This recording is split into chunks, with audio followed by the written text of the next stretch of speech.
Each year, defense experts at the Heritage Foundation take a deep assessment of the various branches of the U.S. military. The result? A highly regarded report card known as the Index of U.S. Military Strength. It's a way for us to convey to the American public, to taxpayers, basically what they're getting for their money and whether or not the military is well postured to defend the country against threats and to defend U.S. interests around the world. To sum up this year's findings, things aren't trending in the right direction. Unfortunately, here in this latest edition, the 2022, we're starting to see declines again in readiness, certainly sacrificing of end strength of the size of the forces to pay for these things. And these budgets, a national budget that's in a continuing resolution, it really makes it hard to sustain the programs needed to keep people trained, keep current equipment ready, and replace old equipment as it's leaving service. In the grading, the Army comes in at marginal, seen as aging faster than it is modernizing. A similar rating for the Navy, although it's trending to weak, due to the combination of a desperate need for a bigger fleet and lack of funding to make that happen. The Marine Corps scores highest at strong, and the Air Force and New Space Force are at the bottom with weak ratings. As for U.S. nuclear capability, it's on the higher end with a warning, strong trending to marginal. Defense expert Dakota Wood, editor of the index, says these scores also take into account the Biden administration's current priorities. There's been a lot more talk and policy guidance out of the White House on combating climate change and global warming, gender and racial equity, diversity, equity, inclusion is kind of the term of art from the administration, those sorts of things. And there is about making sure that the military is actually combat ready. We've worn out everything we've got in 2 decades of war in the Middle East.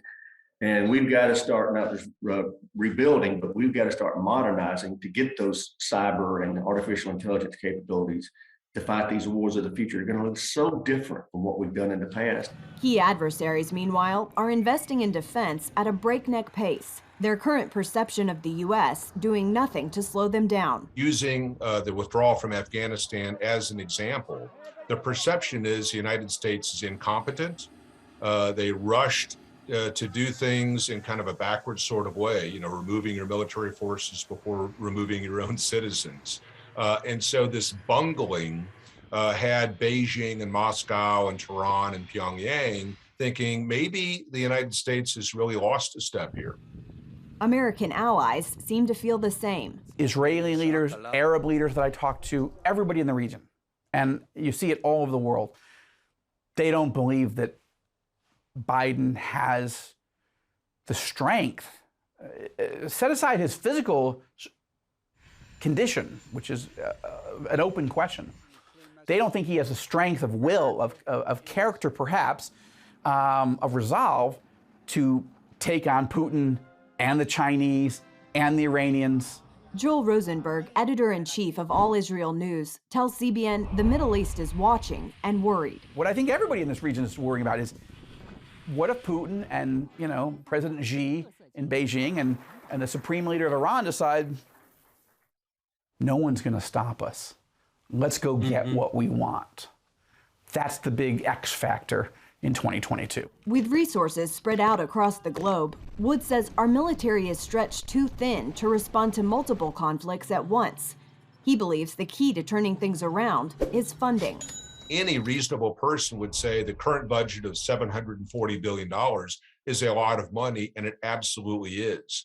But when the increase in the budget from this year compared to last is 1.8%, and we saw an annual inflation rate of 7%, you're not even keeping pace with the cost of buying stuff like it's fuel or medical supplies. Representative Mike Rogers, the ranking member of the House Armed Services Committee, says defense spending needs to be increased to a minimum of 3% over the rate of inflation for the foreseeable future. This is going to be like a decade-long process that we're going to have to keep making these investments to get these capabilities that we're going to need to keep ourselves free and safe. Because I tell people all the time, it doesn't matter if your social security system's solvent if you're dead, and there's people in this world that want to kill us. One investment Rogers is urging the president to pursue: nuclear modernization efforts. Biden has a review on this area expected later this month, and there's concern he'll make cuts rather than improvements, a move Rogers fears will invite further aggression from our enemies. Caitlin Burke, CBN News.